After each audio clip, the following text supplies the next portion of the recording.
ಓಂ ನಾರಾಯಣಂ ನಮಸ್ಕೃತ್ಯ ನರಂ ಚೈವ ನರೋತ್ತಮಂ ದೇವೀಂ ಸರಸ್ವತೀಂ ಚೈವ ತತೋ ಜಯಮುದೀರಯೇತ್. ಓಂ ಶಾಂತಿ ಶಾಂತಿ ಶಾಂತಿ. ನಾವು ವನಪರ್ವದ ಮಹಾಭಾರತದ ವನಪರ್ವದಲ್ಲಿ ವಿಚಾರ ಮಾಡ್ತಿದ್ವಿ. ಇದರಲ್ಲಿ ತುಂಬ ಫೇಮಸ್ ಕಥೆ ಇದು. ಋಷಿಗಳು ಅಲ್ಲಿ ಬಂದಾಗ ಯುಧಿಷ್ಠಿರ ಅಂತಾನೆ, ಅಯ್ಯೋ ನನಗಿರೋ ಕಷ್ಟಗಳು ಪ್ರಪಂಚದಲ್ಲಿ ಯಾರಿಗೂ ಇಲ್ಲವಲ್ಲ ಋಷಿಗಳೇ ಅಂತಾನೆ. ನಿನಗೇನಪ್ಪ ಕಷ್ಟಗಳಿರೋದು? ನಿನಗಿನ್ನೂ ಬಲವಂತರಾದ 4 ಜನ ಅಣ್ಣತಮ್ಮಂದಿರಿದ್ದಾರೆ, 10,000 ಜನ ಸ್ನಾತಕ ಬ್ರಾಹ್ಮಣರು ನಿನ್ನ ಜೊತೆ ಇದ್ದಾರೆ, ಕಾಡಲ್ಲಿದ್ದರೂ ರಾಜನ ಥರ ಇದೆಯಾ? ನಿನಗಿಂತ ಭಯಂಕರವಾದ ಕಷ್ಟಗಳಿರೋಂಥ ಸ್ಟೋರಿ ಹೇಳ್ತೀನಿ ಕೇಳು ಅಂತಾನೆ. ನಲದಮಂತಿ ಇದು ಪ್ರಾರಂಭ ಮಾಡ್ತಾನೆ. ಬೃಹದಶ್ವರು ನಲೋಪಾಖ್ಯಾನವನ್ನು ವಿಸ್ತಾರವಾಗಿ ಹೇಳಲು ಉಪಕ್ರಮಿಸಿದರು. ಇದು ಗಂಡ ಹೆಂಡತಿಯರಿಗೆ ಸಾಮಾನ್ಯವಾಗಿ ಸಂಸಾರದಲ್ಲ ಕಷ್ಟಗಳು ಬಂದಾಗ ಈ ಕಥೆಯನ್ನೇ ಹೇಳ್ತಾರೆ. ಈ ಕತೆ ಫಲ ಕೇಳೋದ್ರಿಂದಾನೇ ಕಲಿಯುಗದಲ್ಲಿ ನಿಮ್ಮ ಶನಿ ನಿಮ್ಮ ತಂಟೆಗೆ ಬರೋದಿಲ್ಲ ಅಂತಾರೆ ಈ ಕಥೆಯನ್ನು ಕೇಳಿದ್ರೆ. ಯುಧಿಷ್ಠಿರ ನಿಷಧ ದೇಶದಲ್ಲಿ ನಳನೆಂಬ ಮಹಾಬಲಶಾಲಿಯಾದ ರಾಜಕುಮಾರನಿದ್ದನು. ಅವನು ವೀರಸೇನನ ಮಗನು. ನಳನು ಸಕಲ ಗುಣಸಂಪನ್ನನು, ಅಶ್ವ ಪರೀಕ್ಷೆಯಲ್ಲಿ ನಿಷ್ಣಾತನಾಗಿದ್ದನು. ಸ್ವರ್ಗಾಧಿಪತಿಯಾದ ದೇವೇಂದ್ರನಂತೆ ಅವನು ಭೂಲೋಕದಲ್ಲಿ ಅನೇಕ ರಾಜರಿಗೆ ರಾಜನಾಗಿದ್ದನು, ಅರ್ಥಾತ್ ಚಕ್ರವರ್ತಿಯಾಗಿದ್ದನು. ಅವನು ಸೂರ್ಯನ ತೇಜಸ್ಸಿಗೆ ಸಮಾನವಾದ ತೇಜಸ್ಸಿನಿಂದ ಕೂಡಿದ್ದನು. ಬ್ರಹ್ಮನಿಷ್ಠನಾಗಿಯೂ ವೇದಾಧ್ಯಯನ ಸಂಪನ್ನನಾಗಿಯೂ ಇದ್ದನು. ಅವನಿಗೆ ಪಗಡೆಯಾಟವು ಹೆಚ್ಚು ಪ್ರಿಯವಾಗಿದ್ದಿತು. ಆತನು ಸತ್ಯವ್ರತನಾಗಿದ್ದನು. ಅಕ್ಷೌಣಿ ಸೇನೆಗೆ, ಒಂದು ಅಕ್ಷೌಣಿ ಅಂದರೆ 21,870 ರಥಗಳು ಮತ್ತು 21,870 ಆನೆಗಳು, 1,09,360 ಕಾಲಾಳುಗಳು ಅಂದರೆ ಸೈನಿಕರು, ಮತ್ತು 65,610 ಕುದುರೆಗಳು ಇರುವ ಸೇನಾ ವಿಭಾಗಕ್ಕೆ ಅಕ್ಷೌಣಿ ಎಂದೆಸರು. ಇದನ್ನು ಒಂದು ಅಕ್ಷೌಣಿ ಸೇನಾ ಅಂತಾರೆ. ಅಂಥ ಒಂದು ಅಕ್ಷೌಣಿ ಸೇನೆಗೆ ಅಧಿಪತಿಯಾಗಿರ್ತಾನೆ ನಳ ಮಹಾರಾಜು. ಅವನ ಸುಂದರ ರೂಪವನ್ನು ಕಂಡು ಮೋಹಿಸದಿದ್ದ ಸ್ತ್ರೀಯರೇ ಇರಲಿಲ್ಲ. ಅಷ್ಟು ಸುಂದರವಾಗಿದ್ದಂತೆ ನೋಡೋದಕ್ಕೆ. ಅಷ್ಟು ಚಲುವನಾಗಿದ್ದನು. ನವಯೌವನ, ರೂಪ, ರಾಜ್ಯ, ಸಂಪತ್ತುಗಳಿದ್ದರೂ ಜಿತೇಂದ್ರಿಯನಾಗಿದ್ದನು. ನಳನು ಉದಾರಿಯೂ ಧನುರ್ಧಾರಿಗಳಲ್ಲಿ ಶ್ರೇಷ್ಠನೆನಿಸಿದ್ದನು. ಲೋಕರಕ್ಷಕನಾದ ಮನು ಚಕ್ರವರ್ತಿಯಂತೆ ತನ್ನ ನಿಷಧ ಚಕ್ರಾಧಿಪತ್ಯವನ್ನು ಯಾವ ವಿಧವಾದ ಉಪದ್ರವವೂ ಇಲ್ಲದಂತೆ ಸಂರಕ್ಷಿಸುತ್ತಿದ್ದನು.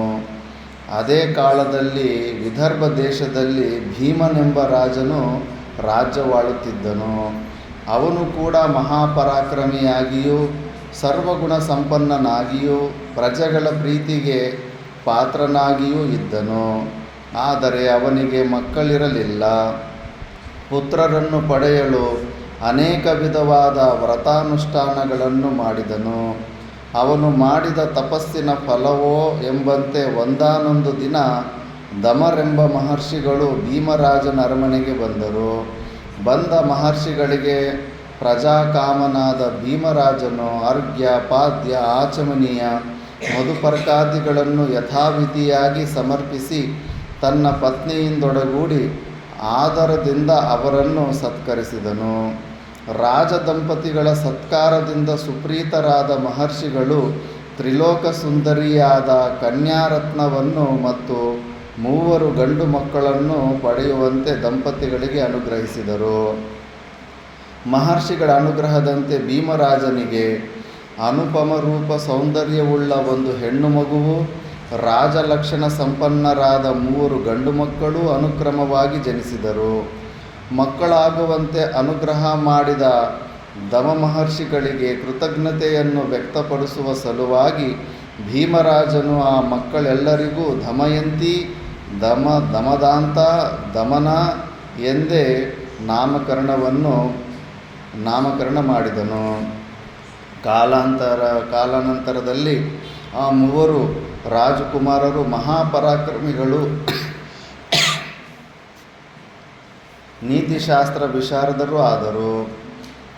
ಕೈಶವಾದ ನಡುಭಾಗದಿಂದ ಕೂಡಿದ್ದ ದಮಯಂತಿಯು ರೂಪದಲ್ಲಿಯೂ ತೇಜಸ್ಸಿನಲ್ಲಿಯೂ ಯಶಸ್ಸಿನಲ್ಲಿಯೂ ಕಾಂತಿಯಲ್ಲಿಯೂ ಸೌಭಾಗ್ಯದಲ್ಲಿಯೂ ಅನನ್ಯ ಸಾಧಾರಣಿ ಎಂಬ ಕೀರ್ತಿಯನ್ನು ಪಡೆದಳು. ಪ್ರೌಢೆಯಾದ ಅವಳನ್ನು 100 ಮಂದಿ ಅಲಂಕೃತರಾದ ದಾಸಿಯರ ಸ್ವರ್ಗದಲ್ಲಿ ಸಚೀದೇವಿಯನ್ನು ದೇವತೆಗಳು ಸೇವಿಸುವಂತೆ ಸೇವಿಸುತ್ತಿದ್ದರು.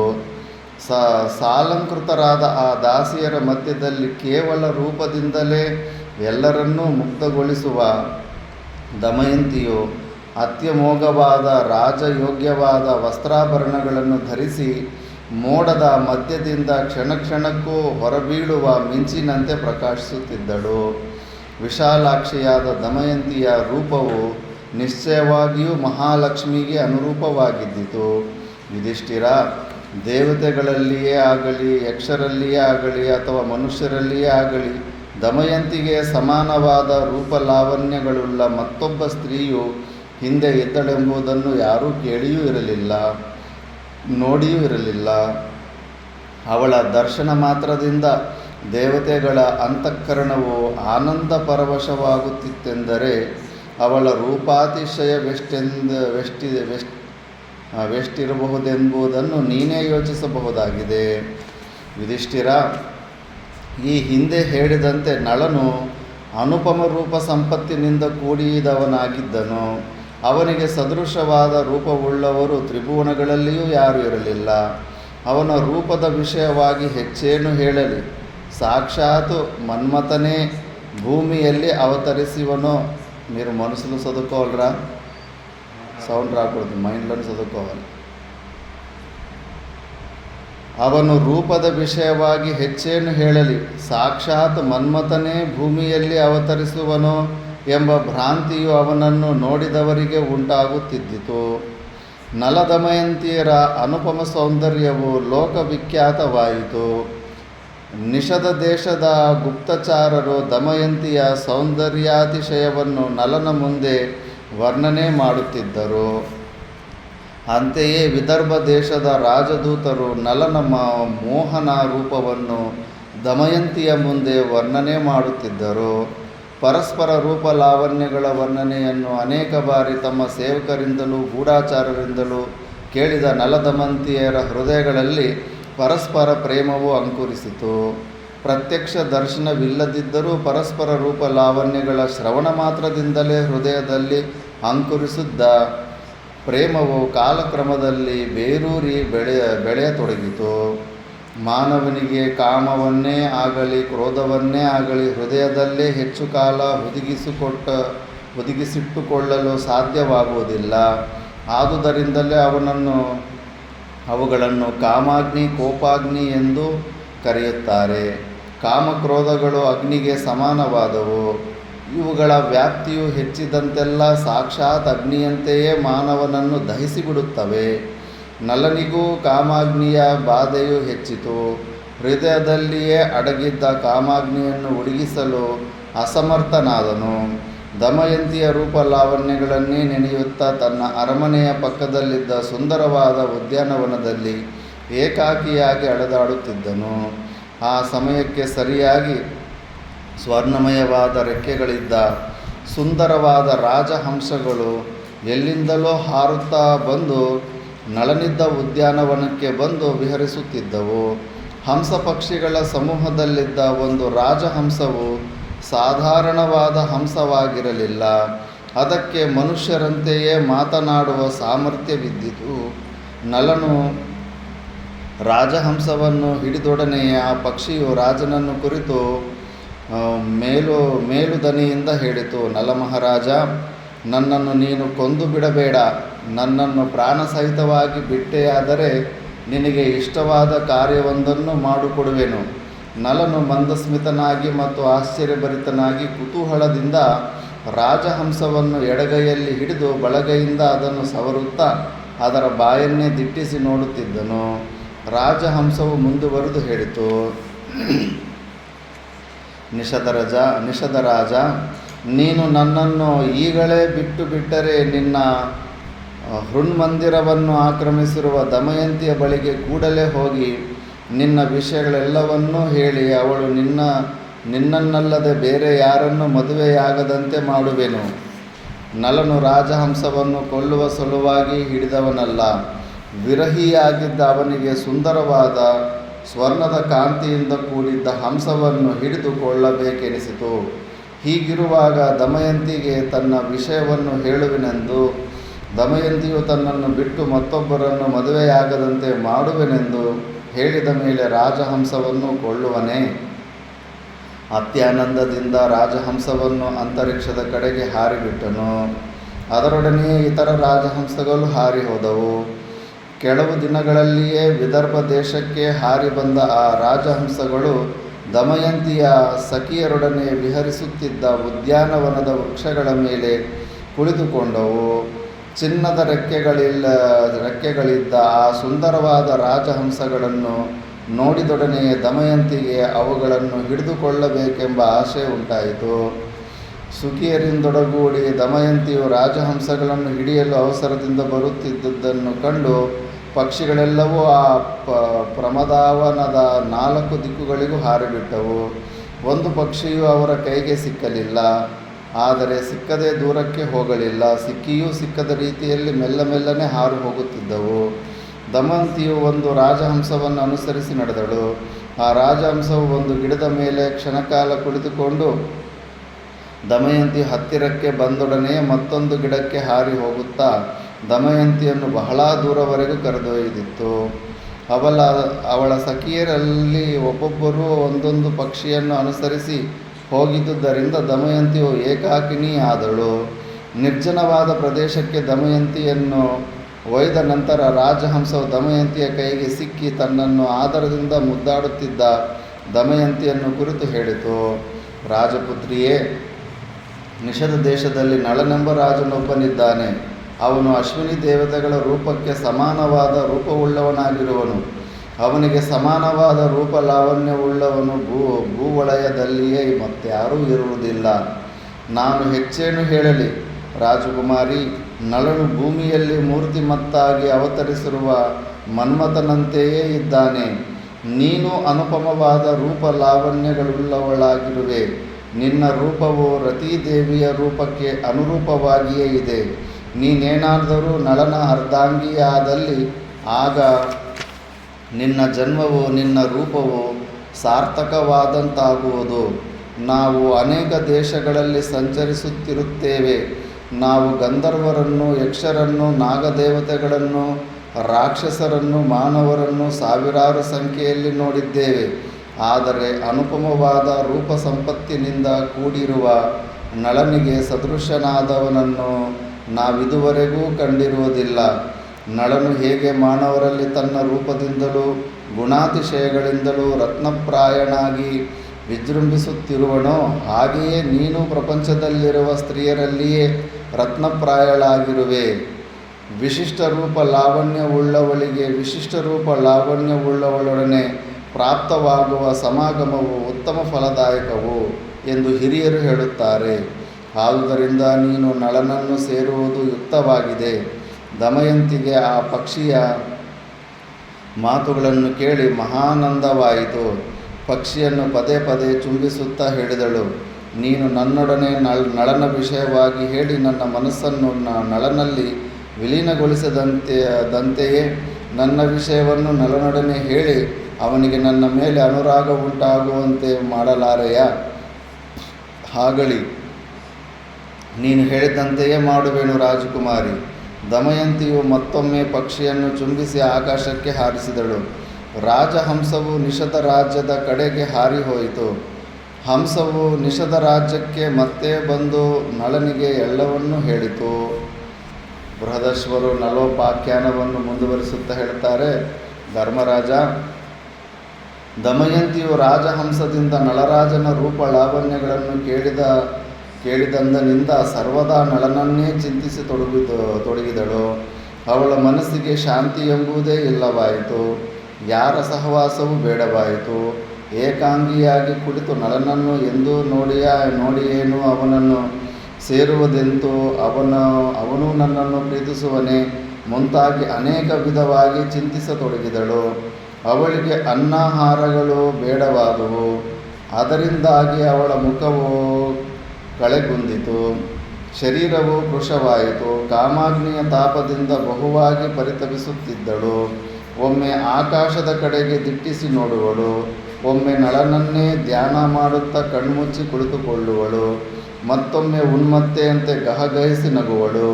ಮರುಕ್ಷಣದಲ್ಲಿಯೇ ಗಳಗಳನೆ ಅತ್ತು ಬಿಡುವಳು. ದಿನದಿನಕ್ಕೂ ಅವಳ ಕಣ್ಣುಗಳು ಕಾಂತಿಹೀನವಾದವು. ಯಾವ ವಿಧವಾದ ಅಲಂಕಾರವೂ ಅವಳಿಗೆ ಬೇಕಾಗಲಿಲ್ಲ. ಹಂಸತೂಲಿಕಾ ತಲ್ಪವೂ ಬೇಡವಾಯಿತು. ಊಟ ಉಪಚಾರಗಳ ಕಡೆಗೆ ಗಮನವೇ ಇರಲಿಲ್ಲ. ಯಾವಾಗಲಾದರೊಮ್ಮೆ ಸಖಿಯರ ಬಲಾತ್ಕಾರಿಸಿದರೆ ಒಂದು ತುತ್ತು ಊಟ ಮಾಡುವಳು. ಕೆಲವೊಮ್ಮೆ ಆ ಒಂದು ತುತ್ತು ಅನ್ನವೂ ಅವಳಿಗೆ ನಳನಂತೆಯೇ ಕಂಡುಬಿಡುವುದು. ಒಡನೆಯೇ ಎದ್ದೋಡುವಳು. ನೀರಿನಲ್ಲಿಯೂ ನಳನನ್ನು ಕಾಣುವಳು. ಎಲ್ಲೆಡೆಗಳಲ್ಲೂ ನಳನನ್ನೇ ಕಾಣುವಳು. ನಳನೆಂದು ಸಖಿಯರನ್ನೇ ಬಾಚಿ ತಬ್ಬುವಳು. ಸಖಿಯೆಂದು ತಿಳಿದೊಡನೆಯೇ ನಾಚಿ ತಲೆ ತಗ್ಗಿಸುವಳು. ಅವಳ ಆ ರೀತಿಯ ಉನ್ಮಾದಾವಸ್ಥೆಯನ್ನು ಮತ್ತು ಅವಳು ದಿನದಿನಕ್ಕೂ ಕೃಶಳಾಗುತ್ತಿರುವುದನ್ನು ಕಂಡು ಇಂಗಿತಜ್ಞೆಯರಾದ ಸಖಿಯರು ಆ ವಿಷಯವನ್ನು ಪ್ರಕಾರಾಂತರಗಳಿಂದ ರಾಜನಿಗೆ ತಿಳಿಯಪಡಿಸಿದರು. ಭೀಮರಾಜನು ಮಗಳು ಕೃಶಳಾಗಿರುವ ಕಾರಣವೇನೆಂಬ ವಿಷಯವಾಗಿ ಕೆಲವು ದಿನಗಳು ಆಲೋಚಿಸುತ್ತಿದ್ದನು. ರೋಗ ರುಜಿನಗಳ್ಯಾವುವೂ ದಮಯಂತಿಗಿರಲಿಲ್ಲ. ಆದ್ದರಿಂದ ಪ್ರಕೃತದಲ್ಲಿ ಪ್ರಾಪ್ತವಾಗಿರುವ ರೋಗವು ಮನೋರೋಗವೆಂದೇ ನಿರ್ಧರಿಸಿ ಪ್ರೌಢೆಯಾಗಿರುವ ಅವಳಿಗೆ ಮದುವೆಯಾಗದಿರುವುದೇ ಮನೋರೋಗಕ್ಕೆ ಕಾರಣವೆಂಬುದನ್ನು ಮನಗೊಂಡು ರಾಜ ಪದ್ಧತಿಯಂತೆ ಸ್ವಯಂವರ ಸಮಾರಂಭವನ್ನು ಏರ್ಪಡಿಸಲು ನಿಶ್ಚಯಿಸಿದನು. ಒಡನೆಯೇ ಭೀಮರಾಜನು ಮಂತ್ರಿಗಳನ್ನು ಪುರೋಹಿತರನ್ನು ಕರೆಯಿಸಿ ಸ್ವಯಂವರದ ವಿಷಯವನ್ನು ಸಮಾಲೋಚಿಸಿ, ಪ್ರಪಂಚದ ರಾಜರೆಲ್ಲರಿಗೂ ದಮಯಂತಿಯ ಸ್ವಯಂವರವು ನಡೆಯಲಿದೆ. ವೀರರಾದ ರಾಜಕುಮಾರರು ಒಡನೆಯೇ ಆಗಮಿಸಿ ಸ್ವಯಂವರದಲ್ಲಿ ಭಾಗವಹಿಸಿರಿ ಎಂಬ ಕರೆಯೋಲೆಯನ್ನು ದೂತರ ಮೂಲಕ ಕಳುಹಿಸಿಕೊಟ್ಟನು. ದಮಯಂತಿಯ ಸ್ವಯಂವರವು ನಡೆಯಲಿದೆ ಎಂಬ ವಾರ್ತೆಯನ್ನು ಕೇಳುತ್ತಲೇ ನೂರಾರು ಮಂದಿ ರಾಜರು ಸಾಲಂಕೃತರಾಗಿ ರಥಗಜ ತುರಗ ಪದಾತಿಗಳಿಂದ ಸಮೇತರಾಗಿ ಸೈನ್ಯಘೋಷದಿಂದ ಭೂಮಿಯನ್ನು ತುಂಬುತ್ತಾ ಭೀಮರಾಜನ ಪಟ್ಟಣಕ್ಕೆ ಆಗಮಿಸತೊಡಗಿದರು. ಸಾಲು ಸಾಲಾಗಿ ಬರುತ್ತಿದ್ದ ರಾಜರನ್ನು ಮತ್ತು ಅವರ ಪರಿವಾರವನ್ನು ಭೀಮರಾಜನು ಆದರದಿಂದ ಸ್ವಾಗತಿಸಿ ಸತ್ಕರಿಸುತ್ತಿದ್ದನು. ಭೀಮರಾಜನಿಂದ ಸತ್ಕೃತರಾದ ಆ ರಾಜರೆಲ್ಲರೂ ತಮಗೆ ಸಿದ್ಧಪಡಿಸಿದ ರಾಜಭವನಗಳಲ್ಲಿ ತಂಗಿದರು. ಅದೇ ಸಮಯಕ್ಕೆ ಸರಿಯಾಗಿ ದೇವರ್ಷಿಗಳಾದ ಮಹಾತ್ಮರಾದ ತೇಜಸ್ವಿಗಳಾದ ಪರ್ವತ ಮತ್ತು ನಾರದರು ಲೋಕಗಳೆಲ್ಲವನ್ನೂ ಸಂಚಾರ ಮಾಡಿಕೊಂಡು ವಿಷಯಗಳನ್ನು ಸಂಗ್ರಹಿಸಿ ಇಂದ್ರನ ಅಮರಾವತಿಗೆ ಬಂದು ನಾರಾಯಣ ನಾಮಸ್ಮರಣೆ ಮಾಡುತ್ತಾ ಇಂದ್ರ ಸಭೆಯನ್ನು ಪ್ರವೇಶಿಸಿದರು. ದೇವೇಂದ್ರನು ನಾರದ ಪರ್ವತರನ್ನು ಕಂಡೊಡನೆಯೇ ಅವರಿಗೆ ಅರ್ಘ್ಯಪಾದಾದಿಗಳನ್ನಿತ್ತು ಯಥೋಚಿತವಾಗಿ ಸತ್ಕರಿಸಿದನು.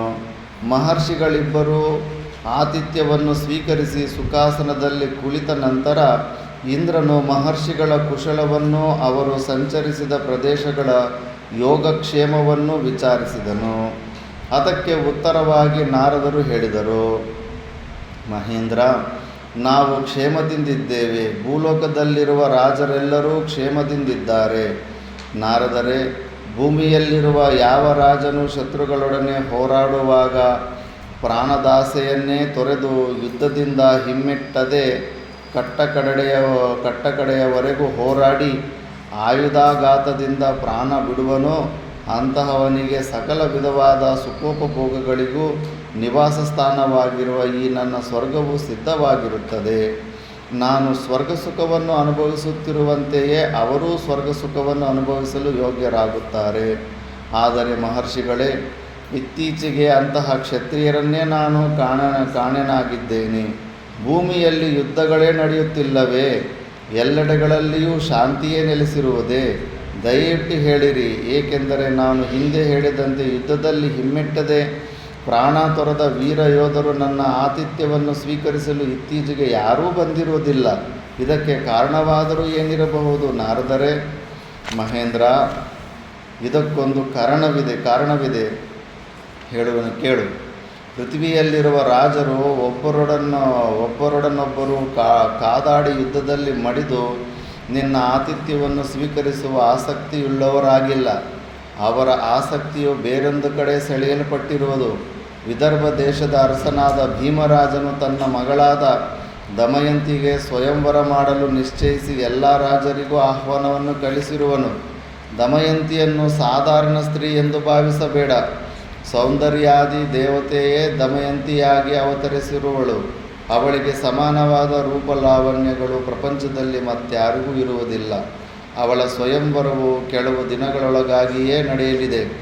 ಅಂತಹ ಲೋಕೋತ್ತರವಾದ ಲಾವಣ್ಯವುಳ್ಳ ಕಡು ಚೆಲುವೆಯಾದ ದಮಯಂತಿಯ ಕೈ ಹಿಡಿಯುವ ಆಶಯದಿಂದ ಪ್ರಪಂಚದ ರಾಜರೆಲ್ಲರೂ ವಿದರ್ಭ ದೇಶಕ್ಕೆ ತೆರಳಿದ್ದಾರೆ. ಆ ಕನ್ಯಾರತ್ನವನ್ನು ಹೇಗಾದರೂ ಮಾಡಿ ಪಡೆಯಬೇಕೆಂಬ ಆಶಯವು ಎಲ್ಲ ರಾಜರಿಗೂ ಇದೆ. ನಾರದರು ಇಂದ್ರನೊಡನೆ ಮೇಲೆ ಹೇಳಿದ ರೀತಿಯಲ್ಲಿ ದಮಯಂತಿಯ ವೃತ್ತಾಂತವನ್ನು ಹೇಳುತ್ತಿರುವ ವೇಳೆಗೆ ಸರಿಯಾಗಿ ಅಗ್ನಿಮುಖರಾದ ಲೋಕಪಾಲರು ಇಂದ್ರದರ್ಶನಾರ್ಥವಾಗಿ ಇಂದ್ರಸಭೆಗೆ ಆಗಮಿಸಿದರು. ಲೋಕಪಾಲರು ನಾರದರಿಂದ ದಮಯಂತಿಯ ರೂಪಲಾವಣ್ಯತಿಶಯವನ್ನು ಕೇಳಿ ಸಂತುಷ್ಟರಾಗಿ ವಿಸ್ಮಿತರಾಗಿ ತಾವೂ ಸ್ವಯಂವರಕ್ಕೆ ಹೋಗುವ ಆಶಯವನ್ನು ಇಂದ್ರನಿಗೆ ತಿಳಿಯಪಡಿಸಿದರು. ಇಂದ್ರನೂ ಸಮ್ಮತಿಸಿದನು. ಒಡನೆಯೇ ಇಂದ್ರ ಪ್ರಮುಖರಾದ ಲೋಕಪಾಲರೆಲ್ಲರೂ ತಮ್ಮ ತಮ್ಮ ವಾಹನಗಳಲ್ಲಿ ಕುಳಿತು ಸೇವಕರಿಂದೊಡಗೂಡಿ ವಿದರ್ಭ ದೇಶದ ಕಡೆಗೆ ಧಾವಿಸಿದರು. ಇತ್ತಲಾಗಿ ನಲನೂ ದಮಯಂತಿಯೂ ಸ್ವಯಂವರ ವಾರ್ತೆಯನ್ನು ರಾಜಭಟರಿಂದ ಕೇಳಿ ಅಮಿತಾನಂದವನ್ನು ಹೊಂದಿದನು. ದಮಯಂತಿಯ ವಿಷಯದಲ್ಲಿ ಮೋಹವಶನಾಗಿದ್ದ ನಳನು ಒಡನೆಯೇ ತನ್ನ ಮಿತಪರಿವಾರದೊಡನೆ ವಿದರ್ಭ ದೇಶಕ್ಕೆ ಹೊರಟನು.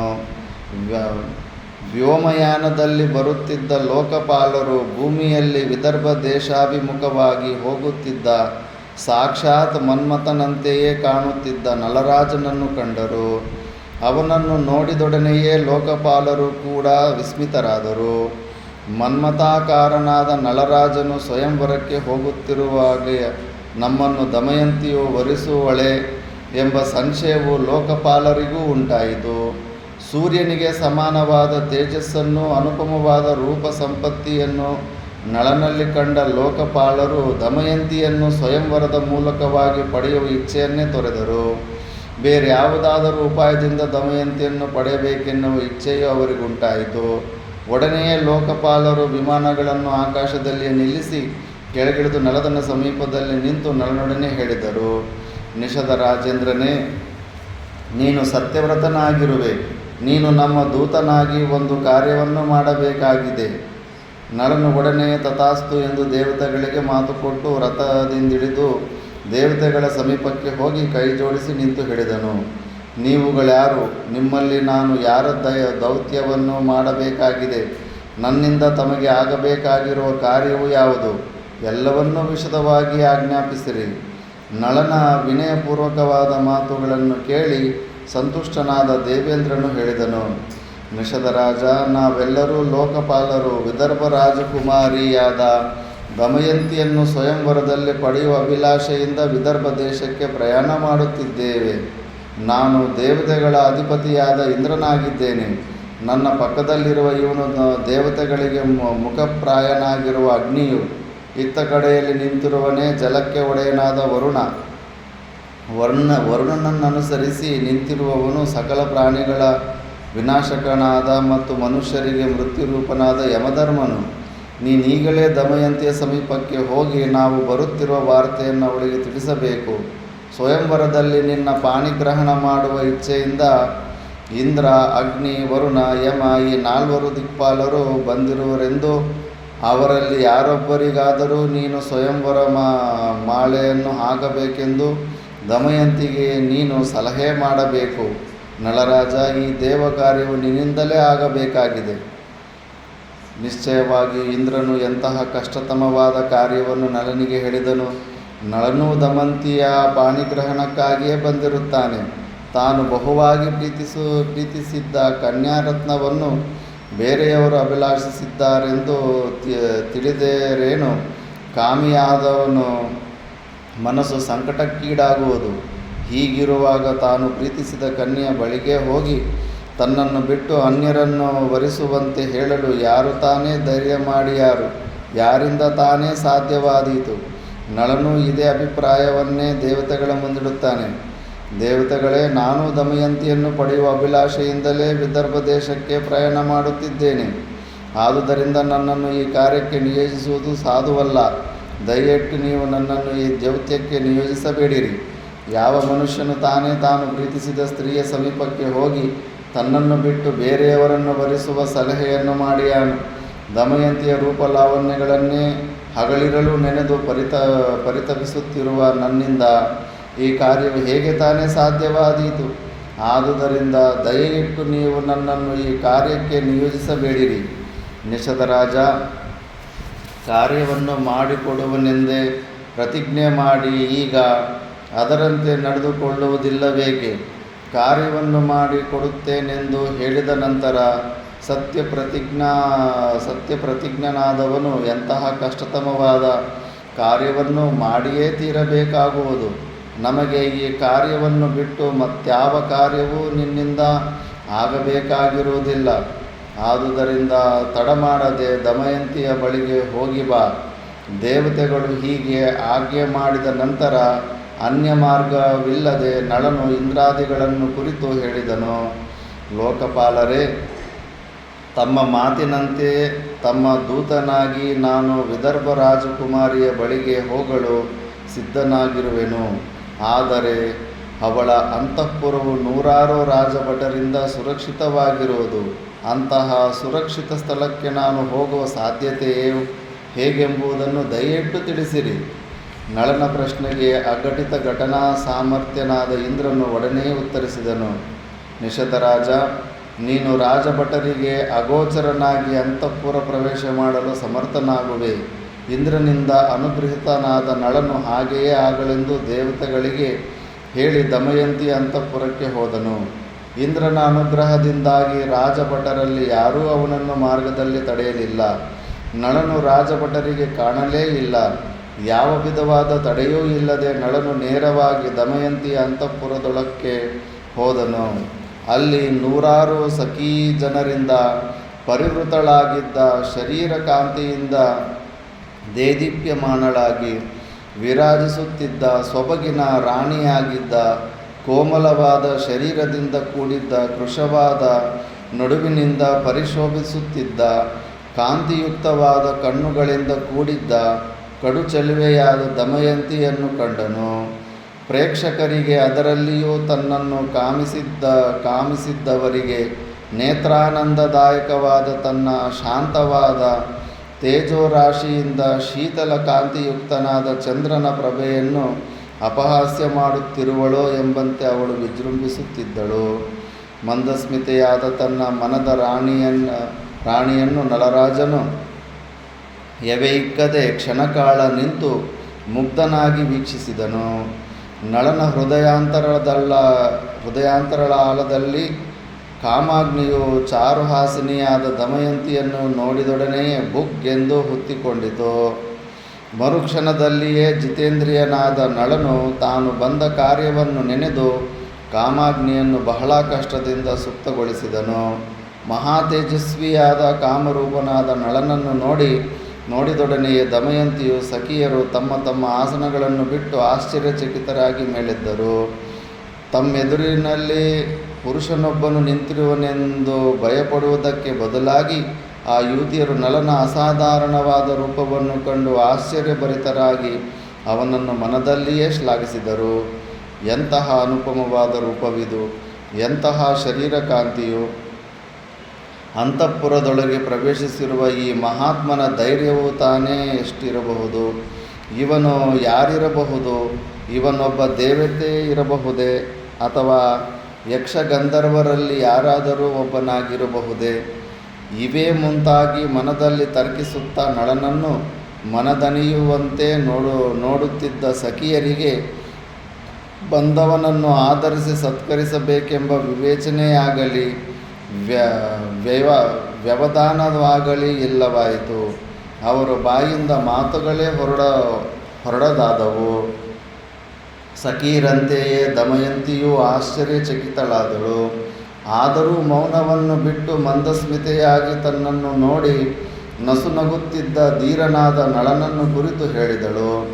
ಕಳಂಕರಹಿತವಾದ ಶರೀರ ಲಾವಣ್ಯವುಳ್ಳ ನನ್ನ ಹೃದ್ಗತವಾಗಿರುವ ಕಾಮನನ್ನು ಸುಂದರವಾದ ಶರೀರ ಕಾಂತಿಯಿಂದ ಪ್ರಚೋದಿಸುತ್ತಿರುವ ನೀನು ಯಾರು? ಪಾಪರಹಿತನೇ, ದೇವತೆಗಳಿಗೆ ಸಮಾನವಾದ ಕಾಂತಿಯುಳ್ಳ ವೀರನೇ, ನೀನೇಕಿಲ್ಲಿಗೆ ಬಂದಿರುವೆ?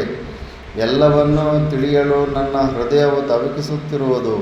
ಅದೂ ಅಲ್ಲದೆ ವೀರಯೋಧರಿಂದ ಸುರಕ್ಷಿತವಾಗಿರುವ ಅಂತಃಪುರಕ್ಕೆ ನೀನು ಹೇಗೆ ಬಂದೆ ಎಂಬುದು ನನಗೊಂದು ಸಮಸ್ಯೆಯಾಗಿದೆ. ಆ ಹಂಪಿಗೆ ಹೋದಾಗ ಅವ್ರು ಹೇಳಿದ್ರಲ್ಲ, ಆ ರಾಣಿಯರು ಎಲ್ಲಿ ವಾಸ ಮಾಡ್ತಿರ್ತಾರೆ ಅಲ್ಲೆಲ್ಲ ಸೆಕ್ಯೂರಿಟಿ ಗಾರ್ಡ್ ಕೂಡ ನಪುಂಸಕರೇ ಇರ್ತಾಯಿದ್ರಂತೆ. ಅಂದರೆ ಪುರುಷನಾದವನು ವಾಚ್ಮ್ಯಾನ್ ಡ್ಯೂಟಿ ಕೂಡ ಮಾಡೋಂಗಿಲ್ಲ ರಾಣಿಗಳಿರೋ ಅಂಥ ಜಾಗದಲ್ಲಿ. ಅಂಥದ್ದು ಪುರುಷನಿಗೆ ಹೊರಗಡೆ ಬಂದು ಅಂತ ಇವಾಗ ಆಶ್ಚರ್ಯ ಆಗ್ತಾಯಿದೆ.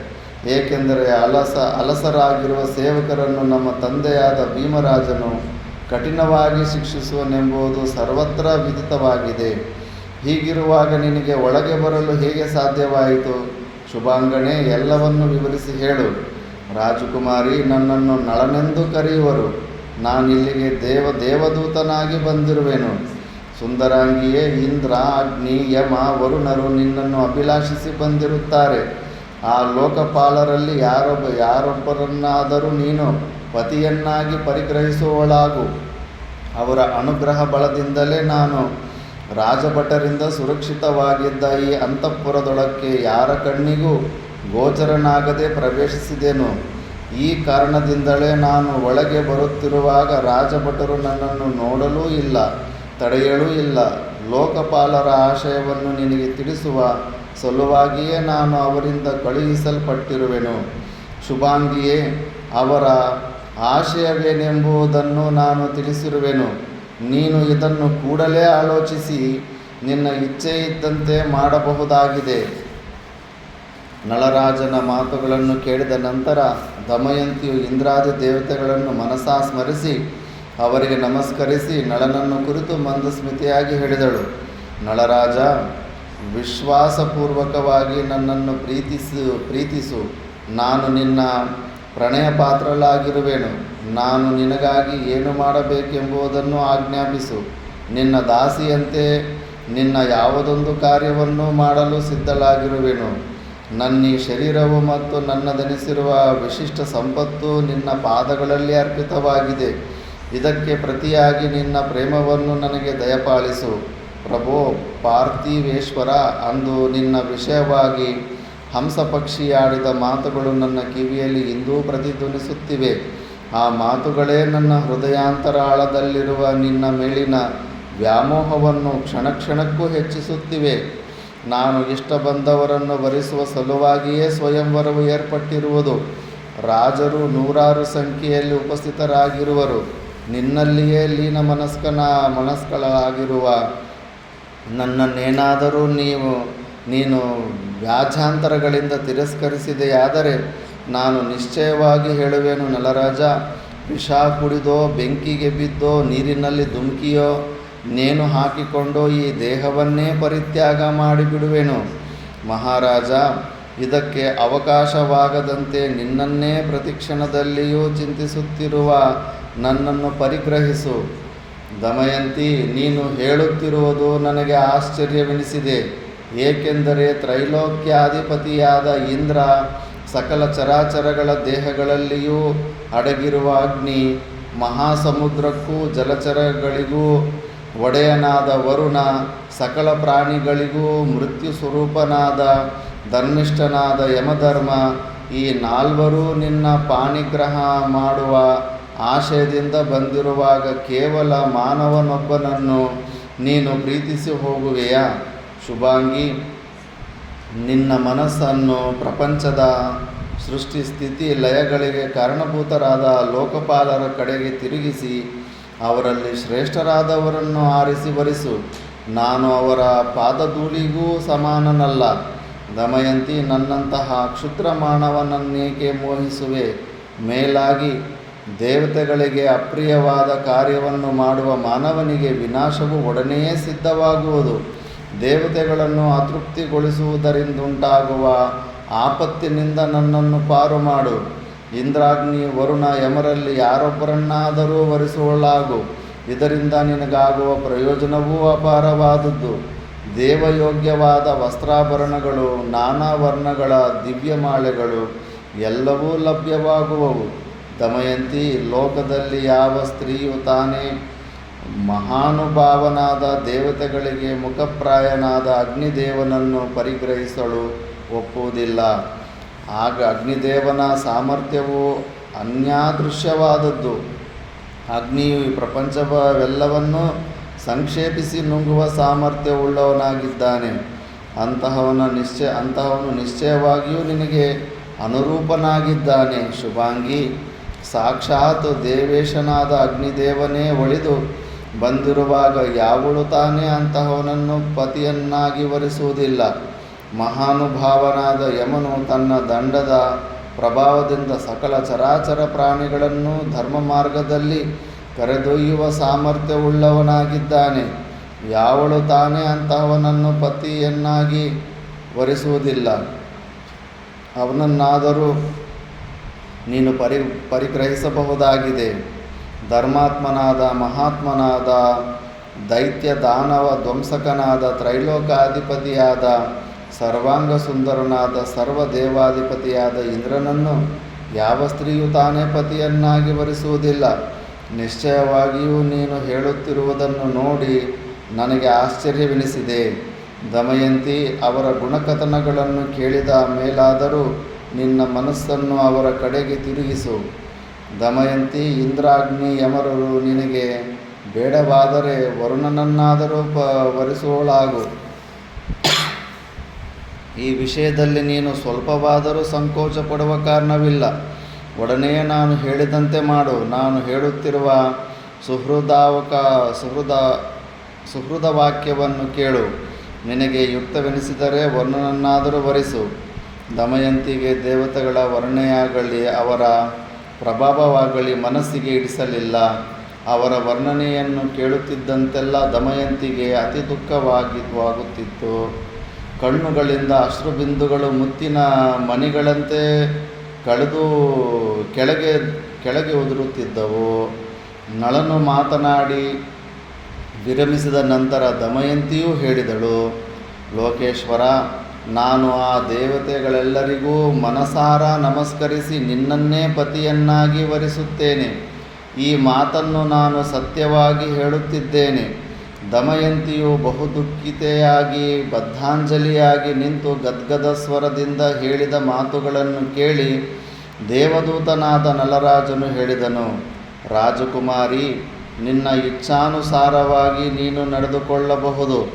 ಆದರೆ ನಾನು ದೇವತೆಗಳ ಕಾರ್ಯವನ್ನು ಸಾಧನೆ ಮಾಡಿಕೊಡುವೆನೆಂದು ಪ್ರತಿಜ್ಞೆ ಮಾಡಿ ಬಂದಿರುವಾಗ, ಅದರಲ್ಲಿಯೂ ದೇವತೆಗಳಿಗೆ ಮಾತು ಕೊಟ್ಟು ಅವರ ದೂತನಾಗಿ ಬಂದಿರುವಾಗ, ಬೇರೆಯವರ ಕಾರ್ಯಕ್ಕೆಂದು ಬಂದಿರುವ ನಾನು ಸ್ವಾರ್ಥವನ್ನು ಹೇಗೆ ತಾನೇ ಸಾಧಿಸಿಕೊಳ್ಳಲಿ?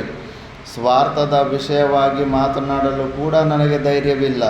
ನಿನ್ನ ಇಚ್ಛೆಯು ಪೂರ್ಣವಾಗಬೇಕು, ನನ್ನ ಕಾರ್ಯ ಸಾಧನೆಯೂ ಆಗಬೇಕು. ಆದರೆ ಧರ್ಮಕ್ಕೆ ಮಾತ್ರ ಚ್ಯುತಿಯುಂಟಾಗಬಾರದು. ಎಂದರೆ ಇತರ ದೌತ್ಯವನ್ನು ವಹಿಸಿ ಬಂದಿರುವ ನಾನು ಸ್ವಾರ್ಥ ಸಾಧನೆಯನ್ನು ಮಾಡಿಕೊಂಡನೆಂಬ ಅಪವಾದವೂ ಬರಕೂಡದು. ಈ ರೀತಿಯಲ್ಲಿ ಯಾವುದಾದರೂ ಸಲಹೆ ಇದ್ದರೆ ಹೇಳುವುದು ನಿನಗೆ ಯುಕ್ತವಾಗಿದೆ. ಸಾಧ್ವಿಯಾದ ದಮಯಂತಿಗೆ ಒಡನೆಯೇ ಒಂದು ಉಪಾಯವು ಹೊಳೆಯಿತು. ಕಣ್ಣುಗಳಲ್ಲಿ ನೀರು ಹರಿಯುತ್ತಿದ್ದರೂ ಮುಗುಳ್ನಗೆಯನ್ನು ಬೀರುತ್ತಾ ಹೇಳಿದಳು, ರಾಜೇಶ್ವರ, ನಾನೀಗ ದೋಷರಹಿತವಾದ ಮಾರ್ಗವೊಂದನ್ನು ಸೂಚಿಸುವೆನು. ಮಹಾನುಭಾವನೇ, ನಾಲ್ವರು ದೇವತೆಗಳೊಡನೆ ನೀನು ಸ್ವಯಂವರಕ್ಕೆ ಆಗಮಿಸು. ಅವರೆಲ್ಲರ ಸಮ್ಮುಖದಲ್ಲಿಯೇ ನಾನು ನಿನ್ನ ಕೊರಳಿಗೆ ಸ್ವಯಂವರ ಮಾಳಿಕೆಯನ್ನು ಹಾಕುವೆನು, ಆಗ ನೀನು ದೋಷಭಾಗಿಯಾಗುವುದಿಲ್ಲ ಅಲ್ಲವೇ? ದಮಯಂತಿಯು ಹೇಳಿದುದು ನಳನಿಗೂ ಸರಿ ಎನಿಸಿತು. ಒಡನೆಯೇ ಅಂತಃಪುರವನ್ನು ಬಿಟ್ಟು ದೇವತೆಗಳಿದ್ದೆಡೆಗೆ ತೆರಳಿದನು. ಲೋಕಪಾಲಕರು ನಳನ ಬರುವಿಕೆಯನ್ನು ಕಾತರತೆಯಿಂದ ನಿರೀಕ್ಷಿಸುತ್ತಿದ್ದರು.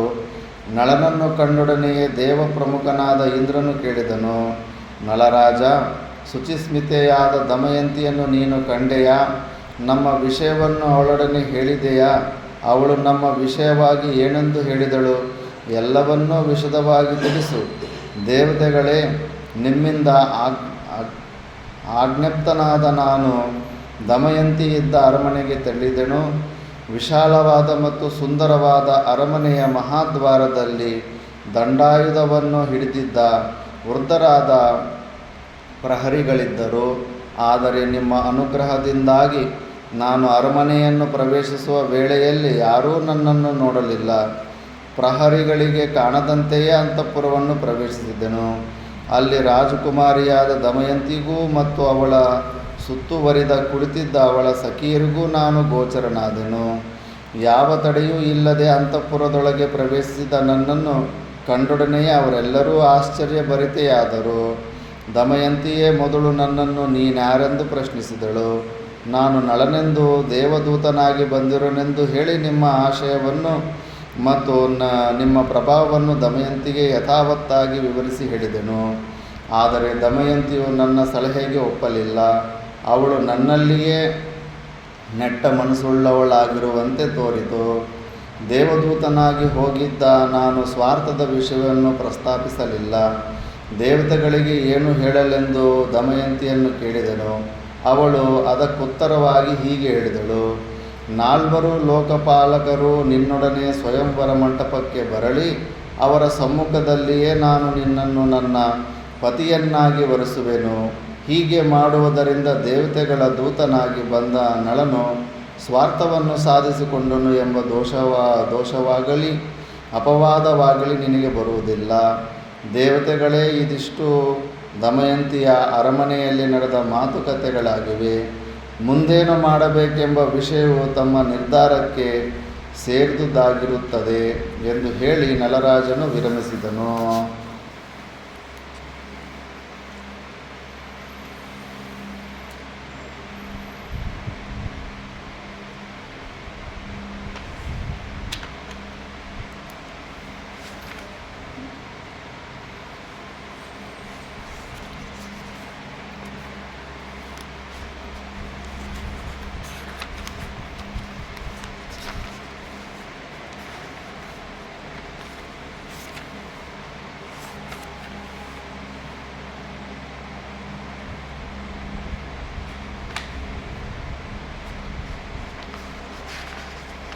ಸ್ವಲ್ಪ ಈ ಕಡೆ ತಿರ್ಕೊಳ್ಳಿ. ಶುಭತಿಥಿ, ಶುಭವಾರ, ಶುಭ ನಕ್ಷತ್ರ, ಶುಭಯೋಗ, ಶುಭಕರಣಗಳಿಂದ ಯುಕ್ತವಾಗಿದ್ದ ಶುಭ ದಿವಸದಲ್ಲಿ ಭೀಮರಾಜನು ಸ್ವಯಂವರವನ್ನು ಏರ್ಪಡಿಸಿ ತನ್ನ ಪಟ್ಟಣಕ್ಕೆ ಆಗಮಿಸಿದ ರಾಜ ಮಹಾರಾಜರೆಲ್ಲರನ್ನೂ ಸ್ವಯಂವರ ಮಂಟಪಕ್ಕೆ ಆಹ್ವಾನಿಸಿದನು. ಲಾವಣ್ಯಮಯಿಯಾದ ದಮಯಂತಿಯನ್ನು ಪಡೆಯಬೇಕೆಂಬ ಕಾಮನೆಯಿಂದ ಅನವರತವು ಚಿಂತಿಸುತ್ತಿದ್ದ ರಾಜರೆಲ್ಲರೂ ಭೀಮರಾಜನಿಂದ ಆಹ್ವಾನವು ಬಂದೊಡನೆಯೇ ಸಾಲಂಕೃತರಾಗಿ ಸ್ವಯಂವರ ಮಂಟಪಕ್ಕೆ ಧಾವಿಸಿದರು. ಸ್ವರ್ಣಮಯವಾದ ಕಂಬಳಿಗಳಿಂದಲೂ ತಳಿರು ತೋರಣಗಳಿಂದಲೂ ಅಲಂಕರಿಸಲ್ಪಟ್ಟಿದ್ದ ಆ ಸ್ವಯಂವರ ಸಭಾಮಂದಿರವನ್ನು ಮಹಾಸಿಂಹಗಳು ಪರ್ವತದಲ್ಲಿರುವ ಗುಹೆಯನ್ನು ಪ್ರವೇಶಿಸುವಂತೆ ರಾಜರು ದರ್ಪದಿಂದ ಕೂಡಿದವರಾಗಿ ಅಟ್ಟಹಾಸದಿಂದ ಪ್ರವೇಶಿಸಿದರು. ಸ್ವಯಂವರ ಮಂಟಪವನ್ನು ಪ್ರವೇಶಿಸುತ್ತಲೇ ಮಂತ್ರಿ ಪುರೋಹಿತರು ಅವರನ್ನು ಸ್ವಾಗತಿಸಿದರು. ರಾಜಭಟರು ಯಥಾಯೋಗ್ಯವಾದ ಆಸನಗಳಲ್ಲಿ ಕುಳ್ಳಿರಿಸಿದರು. ಘಮಿಸುತ್ತಿದ್ದ ಪುಷ್ಪಮಾಲಿಕೆಗಳನ್ನು, ಥಳಥಳಿಸುತ್ತಿದ್ದ ಕರ್ಣಾಭರಣಗಳನ್ನು, ರತ್ನಮಾಲೆಗಳನ್ನು, ಕನಕಾಂಗ ಕೇಯೂರಗಳನ್ನು ಧರಿಸಿದ್ದ ರಾಜರು ಭೋಗವತಿ ಪಟ್ಟಣಕ್ಕೆ ಅಲಂಕಾರಪ್ರಾಯರಾಗಿರುವ ನಾಗರಾಜರಂತೆ ಆ ಸ್ವಯಂವರ ಮಂಟಪವನ್ನು ಶೋಭಾಯಮಾನವನ್ನಾಗಿ ಮಾಡಿದರು. ವ್ಯಾಘ್ರಗಳಿಂದ ಗುಹೆಯು ಶೋಭಿಸುವಂತೆ ಪುರುಷ ವ್ಯಾಘ್ರರಿಂದ ಆ ಸ್ವಯಂವರ ಸಭಾಮಂಟಪವು ಪರಿಶೋಭಿಸುತ್ತಿದ್ದಿತು. ಅವರ ತೋಳುಗಳು ಕಬ್ಬಿಣದ ಪರಿಗಗಳಂತೆ ಪುಷ್ಪವಾಗಿಯೂ ನೀಲವಾಗಿಯೂ ಇದ್ದು ಸುಂದರವಾದ ಅಂಗುಳ್ಯಾಭರಣಗಳಿಂದ ಪರಿಶೋಭಿತವಾದ 5 ಬೆರಳುಗಳಿಂದ ಕೂಡಿದುವಳಾಗಿ 5 ಹೆಡೆಗಳುಳ್ಳ ಸರ್ಪಗಳಂತೆ ಕಾಣುತ್ತಿದ್ದವು. ಸುಂದರವಾದ ಕೇಶಗಳಿಂದಲೂ ಅಂದವಾದ ಮೂಗುಗಳಿಂದಲೂ ಮತ್ತು ಅಂದವಾದ ಕಣ್ಣುಗಳು ಮತ್ತು ಹುಬ್ಬುಗಳಿಂದಲೂ ಕೂಡಿದ್ದ ಅವರ ಮುಖಾರವಿಂದಗಳು ಆಕಾಶದಲ್ಲಿ ಥಳಥಳಿಸುವ ನಕ್ಷತ್ರಗಳಂತೆ ಆ ಸಭೆಯಲ್ಲಿ ಪರಿಶೋಭಿಸುತ್ತಿದ್ದವು. ಸ್ವಯಂವರ ಮುಹೂರ್ತವು ಸನ್ನಿಹಿತವಾಗಲಾಗಿ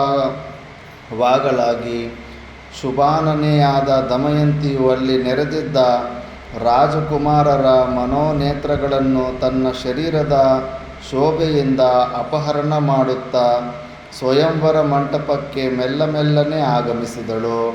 ಸ್ವಯಂವರ ಮಂಟಪದ ಸುತ್ತಲೂ ಮಂಡಿಸಿದ್ದ ರಾಜಕುಮಾರರ ದೃಷ್ಟಿಗಳು ದಮಯಂತಿಯ ಒಂದೊಂದು ಅವಯವದ ಮೇಲೆ ಬಿದ್ದು ಅಲ್ಲಿಯೇ ಆಸಕ್ತವಾದವು, ಮತ್ತೊಂದೆಡೆಗೆ ಚಲಿಸಲಿಲ್ಲ.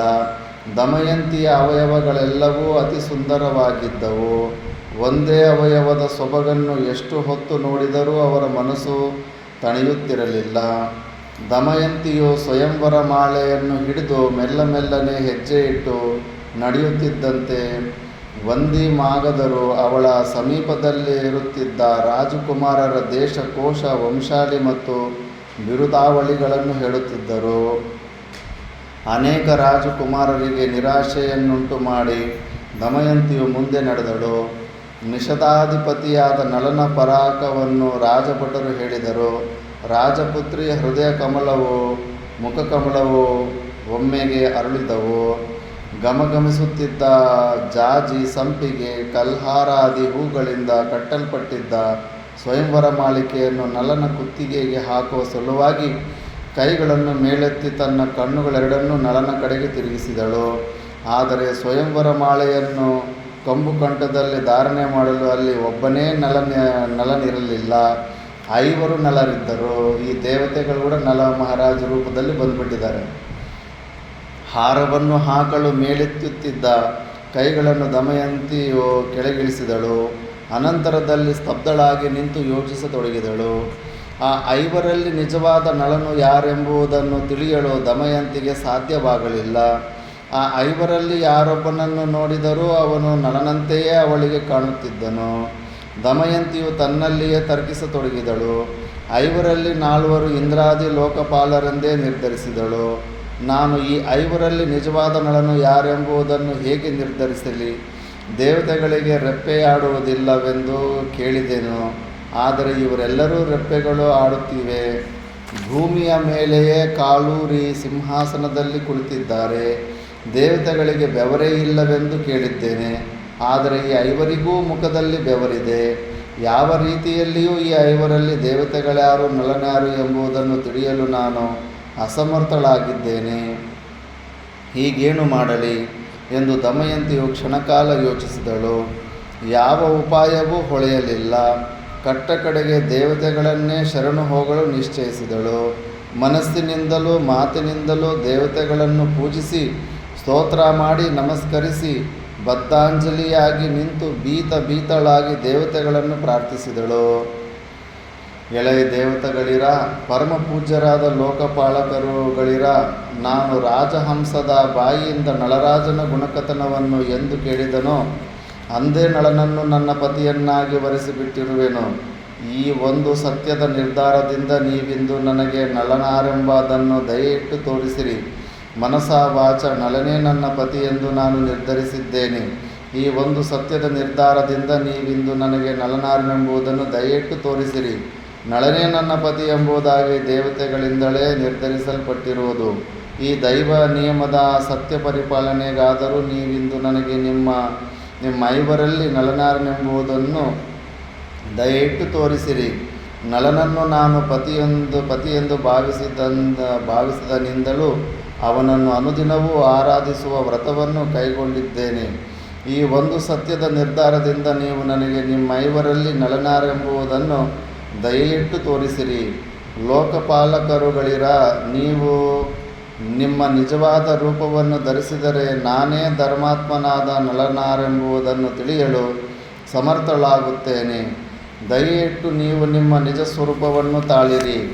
ದಮಯಂತಿಯ ಕರುಣಾಜನಕವಾದ ಮಾತುಗಳನ್ನು ಕೇಳಿ ಅವಳ ನಿರ್ಧಾರವನ್ನು ಮತ್ತು ನಳನ ಮೇಲಿನ ಅವಳಿಗಿರುವ ಗಾಢ ಪ್ರೇಮವನ್ನು, ಅವಳ ಹೃದಯದ ಪರಿಶುದ್ಧತೆಯನ್ನು, ನಳನಲ್ಲಿ ಅವಳಿಗಿರುವ ಭಕ್ತಿಯನ್ನು ಮನಗಂಡ ಲೋಕಪಾಲಕರು ತಮ್ಮ ತಮ್ಮ ನಿಜ ಸ್ವರೂಪಗಳನ್ನು ತಾಳಿದರು. ಮುಖಗಳು ಬೆವರದೇ ಇರುವುದು, ರೆಪ್ಪೆಯಾಡದ ಕಣ್ಣುಗಳು, ಬಾಡದಿರುವ ದೇವಸುಮಗಳಿಂದ ಕಟ್ಟಿದ್ದ ಮಾಲೆಗಳು, ಶರೀರದ ಮೇಲೆ ಯಾವೆಡೆಯಲ್ಲಿಯೂ ಧೂಳಿಲ್ಲದೆ ಇರುವುದು ಮತ್ತು ಭೂಮಿಯ ಸ್ಪರ್ಶವಿಲ್ಲದಿರುವುದು, ಇವೇ ಮುಂತಾದ ದೇವತೆಗಳಿಗಿರುವ ಗುಣಗಳನ್ನು ಒಡನೆಯೇ ಗುರುತಿಸಲು ದಮಯಂತಿಗೆ ಸಾಧ್ಯವಾಯಿತು. ದೇವತೆಗಳ ಗುಣಗಳಿಗೆ ವ್ಯತಿರಿಕ್ತವಾದ ನಿಷಧರಾಜನಲ್ಲಿದ್ದ ಮಾನುಷ ಗುಣಗಳು ಅವಳಿಗೆ ಗೋಚರವಾದವು. ನೆರಳಿನಿಂದ ಕೂಡಿರುವ ಬಾಡಿದ ಹೂಮಾಲೆಯನ್ನು ಧರಿಸಿರುವುದು, ಬೆವರಿನಿಂದಲೂ ಧೂಳಿನಿಂದಲೂ ವ್ಯಾಪ್ತವಾಗಿರುವ ಶರೀರ, ಭೂಸ್ಪರ್ಶ ಮಾಡಿಕೊಂಡು ಕುಳಿತಿರುವುದು ಮತ್ತು ರೆಪ್ಪೆಗಳ ಸ್ಪಂದನೆ, ಇವೇ ಮುಂತಾದ ಮಾನುಷ ಗುಣಗಳನ್ನು ದೇವತೆಗಳ ಪಕ್ಕದಲ್ಲಿಯೇ ಕುಳಿತಿದ್ದ ನಳನಲ್ಲಿ ಕಾಣಲು ದಮಯಂತಿಗೆ ಸಾಧ್ಯವಾಯಿತು. ದೇವಮಾನವರ ಸಹಜ ಗುಣಗಳಿಂದ ದಮಯಂತಿಗೆ ನಳನಾರೆಂದು ತಿಳಿದೊಡನೆಯೇ ಅವನಿಗೆ ಸ್ವಯಂವರ ಮಾಲೆಯನ್ನು ಹಾಕಲು ನಿರ್ಧರಿಸಿದಳು. ಒಡನೆಯೇ ನಳನ ಸಮೀಪಕ್ಕೆ ಹೋಗಿ ಅವನ ಅಂಗವಸ್ತ್ರದ ತುದಿಯನ್ನು ಸಂತೋಷದಾಧಿಕ್ಯದಿಂದ ಹಿಡಿದು ಅತ್ಯಂತ ಶೋಭಾಯಮಾನವಾದ ಪುಷ್ಪಮಾಲಿಕೆಯಿಂದ ನಲಮಹಾರಾಜನ ಕುತ್ತಿಗೆಯನ್ನು ಅಲಂಕರಿಸಿದಳು. ದಮಯಂತಿಗೆ ನಳನ ಮೇಲೆ ಎಷ್ಟೊಂದು ಪ್ರೀತಿ ಇತ್ತೆಂಬುದನ್ನು ಇಲ್ಲಿ ವ್ಯಾಸರು ಬಹಳ ಸ್ವಾರಸ್ಯವಾಗಿ ಹೇಳಿದ್ದಾರೆ. ದೇವತೆಗಳು ಮಾನವರಿಗಿಂತಲೂ ಮಿಗಿಲಾದವರೆಂಬುದು ದಮಯಂತಿಗೆ ತಿಳಿದಿತ್ತು. ಆದರೂ ಪ್ರತ್ಯಕ್ಷವಾಗಿ ನೋಡಿರಲಿಲ್ಲ. ಪ್ರಸಕ್ತ ಸಂದರ್ಭದಲ್ಲಿ ದೇವತೆಗಳಿಗೂ ಮನುಷ್ಯರಿಗೂ ಇರುವ ಅಂತರವನ್ನು ದಮಯಂತಿಯು ಪ್ರತ್ಯಕ್ಷವಾಗಿ ನೋಡಿದಳು. ಮನುಷ್ಯರು ಧೂಳಿನಿಂದ ಕೂಡಿರುತ್ತಾರೆ. ಅವರ ಮುಖದ ಮೇಲೆ ಮತ್ತು ಶರೀರಾದ್ಯಂತ ಯಾವಾಗಲೂ ಬೆವರಿರುತ್ತದೆ. ಅವರು ಧರಿಸಿರುವ ಪುಷ್ಪಮಾಲೆಗಳು ಸ್ವಾಭಾವಿಕವಾಗಿಯೇ ಬಾಡುತ್ತವೆ. ಈ ಗುಣಗಳಿಂದ ಮಾನವರು ದೇವತೆಗಳಿಗಿಂತಲೂ ಹೀನರೆಂಬುದು ಸ್ಪಷ್ಟವಾಯಿತು. ಅದನ್ನು ದಮಯಂತಿಯು ಪ್ರತ್ಯಕ್ಷವಾಗಿ ಕಂಡರೂ ದೇವತೆಗಳನ್ನು ವರಿಸಲು ಇಷ್ಟಪಡಲಿಲ್ಲ. ಕಷ್ಟಪಟ್ಟು ಬಹಳ ದಿನಗಳವರೆಗೂ ಹುಡುಕಿದ ನಂತರ ಸಿಕ್ಕಿರುವ ಇನಿಯನನ್ನು ಬಟ್ಟೆ ಹಿಡಿದು ಸೆಳೆಯುವಂತೆ ದಮಯಂತಿಯು ದೇವತೆಗಳ ಮಧ್ಯದಲ್ಲಿ ಮಾನವ ಸಹಜ ಗುಣಗಳಿಂದ ಕೂಡಿದ ನಳನನ್ನು ನೋಡಿದೊಡನೆಯೇ ತನ್ನ ಪ್ರಿಯನು ಸಿಕ್ಕಿದನೆಂದು ಓಡಿಹೋಗಿ ಅವನ ವಸ್ತ್ರವನ್ನು ಹಿಡಿದುಕೊಂಡು ಹಾರ ಹಾಕಿದಳು. ದಮಯಂತಿಗೆ ನಳನಲ್ಲಿದ್ದ ಪ್ರೇಮವು ಅನ್ಯಾದೃಶ್ಯವಾದದ್ದು ಮತ್ತು ಅಸಾಧಾರಣವಾದದ್ದೆಂದು ಇದರಿಂದ ತಿಳಿಯಬಹುದಾಗಿದೆ. ಈ ಥರ ಹೆಣ್ಣುಮಕ್ಕಳು ಈಗೆಲ್ಲಿ ಸಿಗ್ತಾರೆ? ಆ ಥರ ಗಂಡನಿಗಿಂತಾನು ತುಂಬ ಎಲ್ಲದರಲ್ಲೂ ಟಾಪ್ ಇದ್ದರೂ ಕೂಡ ಗಂಡನ ಮೇಲೇ ಪ್ರೀತಿ ತೋರಿಸೋಂಥವ್ರು ಅಂತ ತುಂಬ ಕಷ್ಟ. ನಳನ ಕಂಪು ಕಂಠವು ಸ್ವಯಂವರ ಮಾಲಿಕೆಯಿಂದ ಅಲಂಕೃತವಾದೊಡನೆಯೇ ತಮ್ಮ ಕುತ್ತಿಗೆಗಳಿಗೆ ಸ್ವಯಂವರ ಮಾಲಿಕೆಯು ಬೀಳಬಹುದೆಂಬ ಆಶಯದಿಂದ ಕತ್ತುಗಳನ್ನೆತ್ತುಕೊಂಡು ಕುಳಿತಿದ್ದ ರಾಜಕುಮಾರರೆಲ್ಲರೂ ಹತಾಶರಾಗಿ, ಅಯ್ಯೋ, ನಾವು ವಂಚಿತರಾದೆವು, ಸ್ತ್ರೀರತ್ನವು ನಮಗಿಲ್ಲವಾಯಿತು ಮುಂತಾಗಿ ಹೇಳಿಕೊಂಡು ಹಾಹಾಕಾರ ಮಾಡಿದರು. ಅಲ್ಲಿ ನೆರೆದಿದ್ದ ದೇವತೆಗಳು ಮತ್ತು ಮಹರ್ಷಿಗಳು ಸಾಧು ಸಾಧು ಎಂದು ಹೇಳಿ ದಮಯಂತಿಯನ್ನು ನಳನನ್ನು ಶ್ಲಾಘಿಸಿದರು. ಧರ್ಮಜ, ನಳರಾಜನಿಗುಂಟಾದ ಆನಂದಕ್ಕೆ ಪಾರವಿಲ್ಲವಾಯಿತು. ಪ್ರತ್ಯಕ್ಷವಾಗಿ ಬಂದಿದ್ದ ದೇವತೆಗಳನ್ನು ತಿರಸ್ಕರಿಸಿ ತನ್ನ ಕೊರಳಿಗೆ ಸ್ವಯಂವರ ಮಾಲಿಕೆಯನ್ನು ದಮಯಂತಿಯು ಹಾಕಿದೊಡನೆಯೇ ನಳನು ಆಸನದಿಂದ ಮೇಲೆದ್ದು ದಮಯಂತಿಯ ಎರಡು ಭುಜಗಳನ್ನು ತನ್ನೆರಡು ಕೈಗಳಿಂದಲೂ ಹಿಡಿದು ಆನಂದ ಬಾಷ್ಪಗಳನ್ನು ಸುರಿಸುತ್ತಾ ರಾಜಕುಮಾರಿಯನ್ನು ಕುರಿತು ಹೇಳಿದನು. ಶುಭಾಂಗಿ, ಕಲ್ಯಾಣಿ, ದೇವತೆಗಳ ಸಮಕ್ಷದಲ್ಲಿ ಮರ್ತ್ಯನಾದ ನನ್ನನ್ನು ನೀನು ವರಿಸಿರುವೆಯಾದ ಕಾರಣ ನಾನು ನಿನ್ನ ಜೀವನಮಾನ ಪರ್ಯಂತವೂ ನಿನ್ನ ಆಜ್ಞಾಧಾರಕನಾಗಿರುವೆನು. ಮತ್ತು ನನ್ನ ಜೀವನ ಪರ್ಯಂತವೂ ನಾನು ನಿನ್ನನ್ನು ಮಾತ್ರವೇ ಆಗಿರುವೆನು. ರಾಜರು ಸಾಮಾನ್ಯವಾಗಿ ಬಹುಪತ್ನಿಯರನ್ನು ಹೊಂದಿರುವರೆಂಬುದು ಪ್ರಸಿದ್ಧವಾಗಿದೆ. ರಾಜಾನೋ ಬಹುವಲ್ಲಭಾಹ. ಈ ಕಾರಣದಿಂದ ನಲನಿಲ್ಲಿ ದಮಯಂತಿಯೊಡನೆ ಏಕಪತ್ನಿ ವ್ರತಸ್ಥನಾಗಿರುವನೆಂದು ಪ್ರತಿಜ್ಞೆ ಮಾಡುವನು. ನಲನ ಮಾತುಗಳನ್ನು ಕೇಳಿ ಬದ್ಧಾಂಜಲಿಯಾಗಿ ನಿಂತಿದ್ದ ದಮಯಂತಿಗೂ ಅತಿಯಾದ ಸಂತೋಷ ಉಂಟಾಯಿತು. ಅವಳು ಯಥೋಚಿತವಾಗಿ ಉತ್ತರಿಸಿದಳು. ಪರಸ್ಪರವಾದ ಪ್ರೀತಿಯಿಂದ ನಲ ದಮಯಂತಿಯರು ಹಿಂದೆ ಹೇಳಿದಂತೆ ಮಾತನಾಡಿದ ನಂತರ ಅಗ್ನಿಮುಖರಾದ ದೇವತೆಗಳನ್ನು ಇಬ್ಬರೂ ನಮಿಸಿ ಸ್ತೋತ್ರ ಮಾಡಿ ಅವರ ರಕ್ಷಣೆಯನ್ನು ಯಾಚಿಸಿದರು. ದಮಯಂತಿಯು ತಮ್ಮನ್ನು ತಿರಸ್ಕರಿಸಿ ನಲನನ್ನು ವರಿಸಿದಳೆಂದು ಲೋಕಪಾಲಕರಿಗೆ ಕೋಪವುಂಟಾಗಲಿಲ್ಲ. ಅವಳ ನಿರ್ಧಾರವನ್ನು ಬಹುವಾಗಿ ಶ್ಲಾಘಿಸಿದರು. ನೂತನ ವಧೂವರರು ಭಕ್ತಿ ವಿನಯಗಳಿಂದ ಮಾಡಿದ ಸ್ತೋತ್ರಕ್ಕೆ ಮೆಚ್ಚಿದ ಕಾಂತಿಯುಕ್ತರಾದ ಲೋಕಪಾಲಕರು ಒಬ್ಬೊಬ್ಬರು 2 ವರಗಳಂತೆ ಒಟ್ಟು 8 ವರಗಳನ್ನು ನಲರಾಜನಿಗೆ ದಯಪಾಲಿಸಿದರು. ನಲರಾಜನು ಮಾಡಲಿರುವ ಯಜ್ಞಯಾಗಾದಿಗಳನ್ನು ಪ್ರತ್ಯಕ್ಷವಾಗಿಯೇ ಬಂದು ಹವಿಷ್ಯನ್ನು ಸ್ವೀಕರಿಸುವೆನೆಂದು ಮತ್ತು ಅದರ ಫಲವಾಗಿ ನಲನಿಗೆ ಕಾಲಾಂತರದಲ್ಲಿ ಉತ್ತಮ ಲೋಕಗಳನ್ನು ದಯಪಾಲಿಸುವೆನೆಂದು ಇಂದ್ರನು ವರಗಳನ್ನಿತ್ತನು. ನಲನು ಪ್ರಾರ್ಥಿಸಿದಾಗ ಪ್ರತ್ಯಕ್ಷನಾಗುವನೆಂದು, ಕಾಲಾಂತರದಲ್ಲಿ ತನಗೆ ಸಂಬಂಧಿಸಿದ ಮತ್ತು ತನ್ನಂತೆಯೇ ತೇಜಸ್ಸಿನಿಂದ ಕೂಡಿರುವ ಉತ್ತಮ ಲೋಕಗಳನ್ನು ದಯಪಾಲಿಸುವೆನೆಂದು ಅಗ್ನಿದೇವನೂ ನಲನಿಗೆ ವರಗಳನ್ನಿತ್ತನು. ಯಮಧರ್ಮನು ನಲನಿಗೆ ಪಾಕಶಾಸ್ತ್ರದಲ್ಲಿ ನಿಷ್ಣಾತನಾಗುವಂತೆಯೂ ಅವನಿಗೆ ಧರ್ಮದಲ್ಲಿಯೇ ಸ್ಥಿರವಾಗಿ ಬುದ್ಧಿ ಇರುವಂತೆಯೂ ಅನುಗ್ರಹಿಸಿದನು. ಅಗ್ನಿಯಂತೆಯೇ ವರುಣನು ತನ್ನನ್ನು ಪ್ರಾರ್ಥಿಸಿದಾಗ ನಲನಿಗೆ ನೀರಿನ ರೂಪದಲ್ಲಿ ಪ್ರತ್ಯಕ್ಷನಾಗುವನೆಂದು ಉತ್ತಮೋತ್ತಮವಾದ ಬಾಡದಿರುವ ದೇವಸುಮಗಳಿಂದ ಕಟ್ಟಲ್ಪಟ್ಟ ಪುಷ್ಪಹಾರಗಳನ್ನು ಪ್ರಾರ್ಥಿಸಿದಾಗ ಕೊಡುವನೆಂದು ವರಗಳನ್ನಿತ್ತನು. ಈ ರೀತಿಯಲ್ಲಿ 4 ದೇವತೆಗಳು ನಲನಿಗೆ 2 ವರಗಳನ್ನು ದಯಪಾಲಿಸಿದರು. 8 ವರಗಳನ್ನಿತ್ತು ಇಂದ್ರಾಗ್ನಿ, ವರುಣ, ಯಮಧರ್ಮರು ತಮ್ಮ ತಮ್ಮ ಲೋಕಗಳಿಗೆ ಪ್ರಯಾಣ ಮಾಡಿದರು. ಹತಾಶರಾಗಿದ್ದ ರಾಜರೆಲ್ಲರೂ ದಮಯಂತಿಯ ನಿರ್ಧಾರವನ್ನು, ನಲನ ವಿಷಯದಲ್ಲಿ ಅವಳಿಗಿರುವ ಅಚಲ ಪ್ರೇಮವನ್ನು ಮತ್ತು ದೇವತೆಗಳ ಮಧ್ಯದಲ್ಲಿದ್ದ ನಳನನ್ನು ಅವಳು ಗುರುತಿಸಿದ್ದನ್ನು ತಿಳಿದುಕೊಂಡವರಾಗಿ ಸಂತಸದಿಂದ ತಮ್ಮ ತಮ್ಮ ರಾಜ್ಯಗಳಿಗೆ ತೆರಳಿದರು. ಅವರೆಲ್ಲರೂ ಪ್ರಯಾಣ ಮಾಡಿದ ನಂತರ ಕನ್ಯಾಪಿತೃವಾದ ಭೀಮರಾಜನು ಸಂತೋಷಾಧಿಕ್ಯದಿಂದ ನಲದಮಯಂತಿಯರ ವಿವಾಹವನ್ನು ಬಹಳ ವಿಜೃಂಭಣೆಯಿಂದ ನೆರವೇರಿಸಿದನು. ನಲರಾಜನು ವಿದರ್ಭ ದೇಶದಲ್ಲಿ ದಮಯಂತಿಯೊಡನೆ ಕೆಲವು ದಿನಗಳಿದ್ದು ಅನಂತರದಲ್ಲಿ ಭೀಮರಾಜನ ಅನುಮತಿಯನ್ನು ಪಡೆದವನಾಗಿ ದಮಯಂತಿಯೊಡಗೂಡಿ ತನ್ನ ದೇಶವಾದ ನಿಷದಕ್ಕೆ ಚತುರಂಗಬಲ ಸಮೇತನಾಗಿ ಪ್ರಯಾಣ ಮಾಡಿದನು. ಭೂಲೋಕದ ಸ್ತ್ರೀಯರಲ್ಲಿಯೇ ರತ್ನಪ್ರಾಯಳಾದ ದಮಯಂತಿಯನ್ನು ಪಡೆದು ನಲರಾಜನು ಸಂತೋಷಭರಿತನಾಗಿ ವೃತ್ರಹಂತಕನಾದ ಇಂದ್ರನು ಸಚೀದೇವಿಯೊಡನೆ ಆನಂದದಿಂದ ಕಾಲ ಕಳೆಯುವಂತೆ ಅನೇಕ ವರ್ಷಗಳವರೆಗೂ ದಮಯಂತಿಯೊಡನೆ ಸುಖದಿಂದಿದ್ದನು. ಸೂರ್ಯನಿಗೆ ಸಮಾನವಾದ ತೇಜಸ್ಸಿನಿಂದ ಕೂಡಿದ್ದ ನಲಮಹಾರಾಜನು ಧರ್ಮದಿಂದ ರಾಜ್ಯವನ್ನಾಳುತ್ತಾ ಪ್ರಜೆಗಳಿಗೆ ಅಮಿತಾನಂದವನ್ನುಂಟು ಮಾಡಿದನು.